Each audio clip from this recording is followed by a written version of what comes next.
हातकणंगले तालुक्यातील तारदाळ इथल्या प्रियंका खोत हिची भारतीय सैन्यात लेफ्टनंट पदी निवड झाली आहे। त्याबद्दल तारदाळमध्ये तिचा नागरी सत्कार करण्यात आला। प्रियंकानं लेफ्टनंट पदापर्यंत घेतलेली झेप नव्या पिढीसाठी प्रेरणादायी आहे असे उद्गार पालकमंत्री प्रकाश आबिटकर यांनी काढले।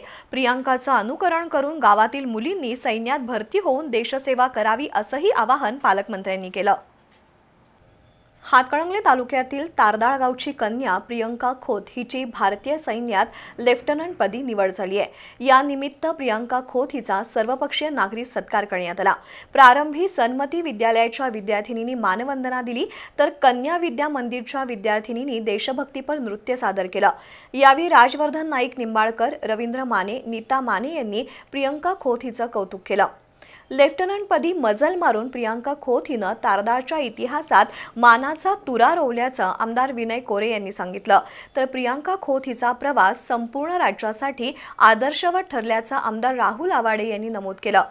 तर लेक, सून, पत्नी, बहीण, आई अशा भूमिका सांभाळत शहीद जवान निलेश खोत यांचं अपुरं स्वप्न साकार करत प्रियंका खोतनं लेफ्टनंट पदापर्यंत उत्तुंग भरारी घेतली आहे।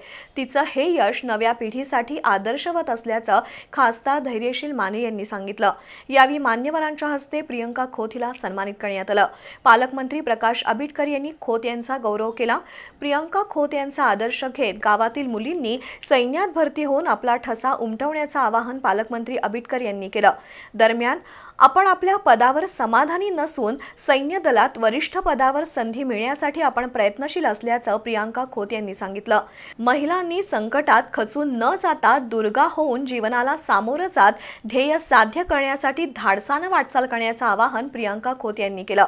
कार्यक्रमाला तारदाळ गावातील विविध राजकीय, सामाजिक, शैक्षणिक संस्थांचे प्रतिनिधी आणि सैनिक फेडरेशनचे पदाधिकारी, ग्रामस्थ उपस्थित होते।